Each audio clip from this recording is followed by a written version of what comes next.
আসসালামু আলাইকুম everyone, welcome back to my channel Dolly's কিচেনে সবাইকে স্বাগতম জানাচ্ছি। তোমরা সবাই কেমন আছো? আশা করি সবাই ভালো আছো।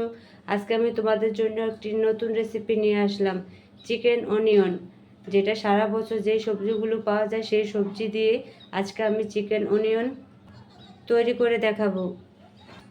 আমি চিকেন অনিয়ন তৈরি করার জন্য কিছু সবজি নিয়েছি। ক্যাপসিকাম নিয়েছি, সবুজ ক্যাপসিকাম, হলুদ ক্যাপসিকাম, রেড কালার ক্যাপসিকাম, গাজর আর পেঁয়াজ কারি আর কাঁচামরিচ। আর নিয়েছি 100 গ্রাম চিকেনটা আমি ছোটো ছোটো করে কেটে নিয়েছি। এখন আমি চিকেন অনিয়ন তৈরি করে দেখাবো। আমি এখানে আধা চামচ আদা বাটা নিয়েছি, 1 টেবিল চামচ সয়া সস দিয়ে দেব, ব্ল্যাক পেপার হাফ চামচ দিয়ে দিব,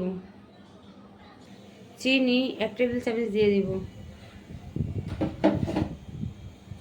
জিরের গুঁড়ো হাফ চামচ দিয়ে দিব,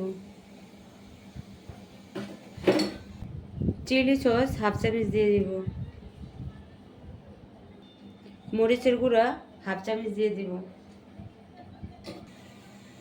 ডিম দিয়ে দিব 1টার অর্ধেক, আর স্বাদ মতো লবণ দিয়ে দিব। এখন আমি এগুলি সবগুলো একসাথে হাত দিয়ে মেখে নিব। আর দিয়ে দিব 1 টেবিল চামচ কর্নফ্লাওয়ার। এখন আবার একটু ভালোভাবে মেখে নিব। এখন আমি এটাকে 10 মিনিটের জন্য ম্যারিনেট করে নেব।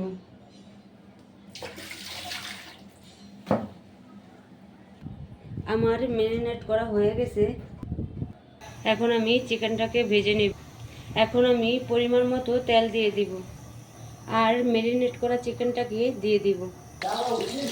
এখন আমি একটু নেড়ে চেড়ে দিব। দেখুন আমি এটাকে উল্টে পাল্টিয়ে দিয়েছি। দেখুন আমরা ভাজা হয়ে গেছে। এখন আমি চিকেনটাকে নামিয়ে ফেলবো। এখন আমি চিকেন অনিয়ন রান্না করে নিব। চুলায় একটা প্যান বসিয়ে দেব।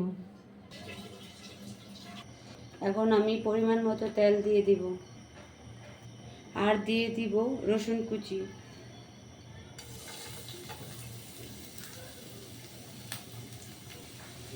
এখন আমি নেড়ে চেড়ে দিব।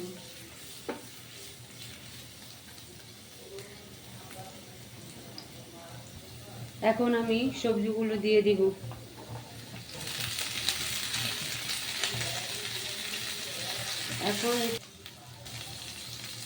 এখন আমি চিকেনগুলো দিয়ে দিব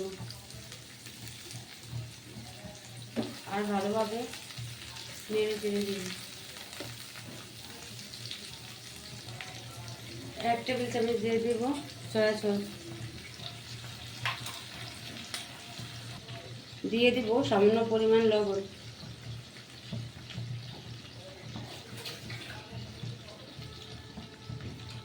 কারণ আমি বেশি লবণ দিব না, কারণ সয়া সসে লবণ আছে তাই। দিয়ে দিব 1 টেবিল পরিমাণ চিলি সস। দিয়ে দিব 1 টেবিল চামচ টমেটো কেচাপ। দিয়ে দিব হাফ চামচ ব্ল্যাক পেপার, অল্প একটু পরিমাণ টেস্টিং সল্ট দিলে চিকেন অনিয়নের টেস্টটা অনেক বাড়ে আর খেতেও খুব ইয়ামি হয়। আমার কাছে অনেক ভালো লাগে আর রেস্টুরেন্টে এই টেস্টিং সল্টটা কিন্তু ব্যবহার করে। আর দিয়ে দিব সামান্য পরিমাণ পানি। পানিটা কিন্তু অল্প করে দিবেন। এখন আমি ঢাকনা দিয়ে ঢেকে দিব 2 মিনিটের জন্য। এখন ঢাকনাটা উঠিয়ে দিব আর একটু নেড়ে চেড়ে দিব। নেড়ে চেড়ে দিয়ে এখন আমি এখানে 2 টেবিল চামচ কর্নফ্লাওয়ার নিয়েছি।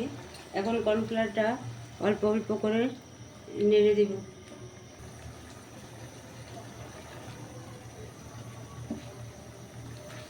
এখন আমি ভালোভাবে নেড়ে চেড়ে দিব।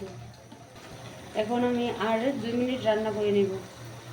দেখুন আমার চিকেন অনিয়নটা হয়ে গেছে, এখন আমি চুলা থেকে নামা ফেলবো। দেখুন আমার চিকেন অনিয়নটা হয়ে গেছে, আমি সার্ভ করে নিয়েছি। আর দেখুন কালারটা কত সুন্দর হয়েছে। আমার ভিডিওটা যদি আপনাদের ভালো লেগে থাকে তাহলে অবশ্যই আমার চ্যানেলটাকে সাবস্ক্রাইব করে দিবেন। সবাই ভালো থাকবেন। আল্লাহ হাফেজ।